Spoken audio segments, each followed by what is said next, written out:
बिस्मिल्लाहिर्रहमानिर्रहीम। अऊज़ु बिल्लाहि मिनश शैतानिर रजीम।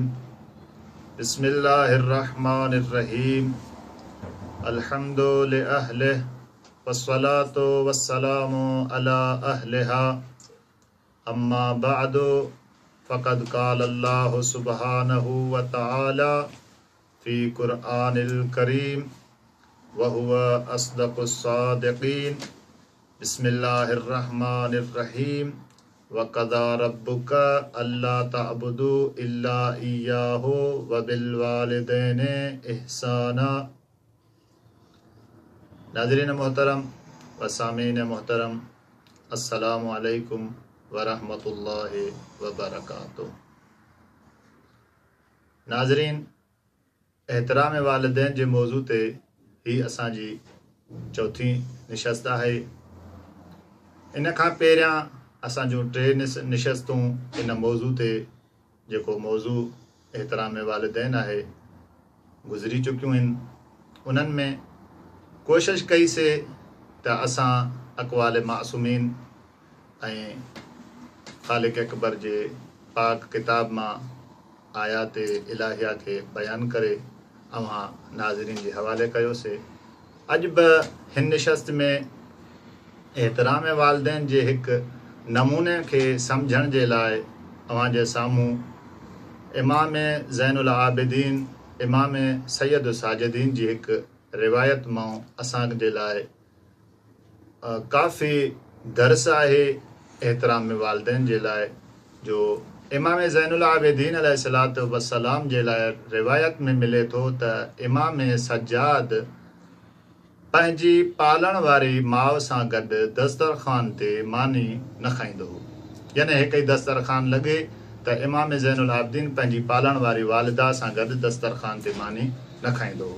वजह सबब उन जी का इल्लत, इमाम अलैहिस्सलाम उन जी इल्लत इहा बयानु कनि था त दस्तरख़ान ते मुंहिंजी वालिदा, मुंहिंजी अमड़ बि हुजे ऐं आऊं बि वेठो हुजां, मुंहिंजे करे अगरि मुंहिंजी अम्मा खे का शइ दस्तरख़ान तां पसंदि बि अचे ऐं तकल्लुफ़ न खणे, सजाद इहा ॻाल्हि बर्दाश्त नथो करे।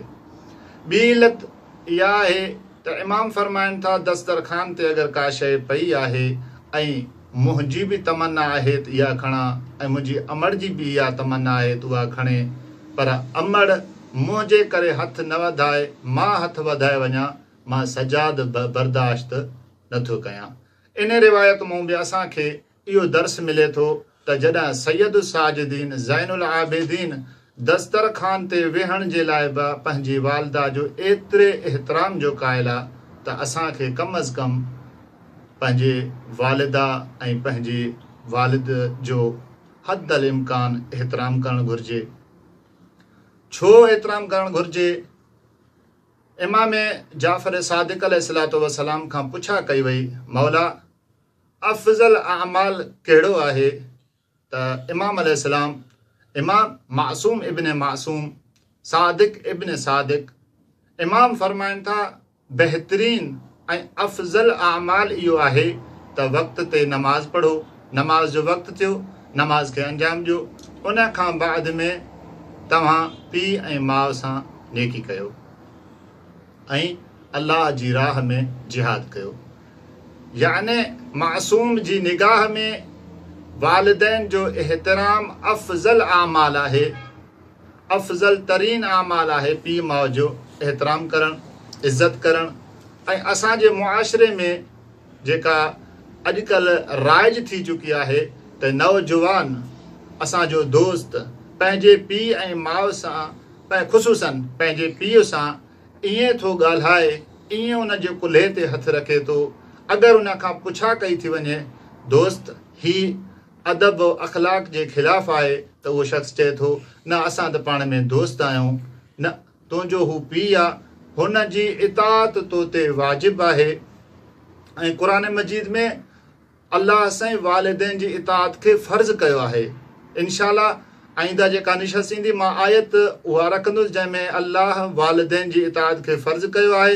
अॼु सिर्फ़ु इहो जुमिलो चई करे अव्हां खां इजाज़त वठंदुसि त इताअत वालिदैन मां मुराद इहा न आहे त हर जॻह ते इताअत कजे, न, हर उन जाइ ते इताअत हराम आहे जिते ख़ुदावंद क़ुद्दूस जी नाफ़रमानी सादिक़ अचे। मसलन हुकुम आहे त मुस्तहब नमाज़ अगरि तव्हांखे वालिद चए थो घर पढ़ो त तव्हां घर अची पढ़ो, तव्हां ते फ़र्ज़ु आहे। पर जेकॾहिं फ़रीज़ा नमाज़ तव्हांखे नथो पढ़ाइजे या तव्हांखे अलाह सां गॾु को ॿियो शरीक करार ॾिए थो या अलाह खां इनकार थो कराए त इन जाइ ते वालिदैन जी इताअत वाजिबु न आहे। इन्हनि मवारिदनि खां अलावा हर मोरिद में पंहिंजे पीउ ऐं माउ जी इताअत बनफ़्से क़ुरान तव्हां ते वाजिबु आहे। वस्सलामु अलैकुम वरहमतुल्लाहि वबरकातुहू।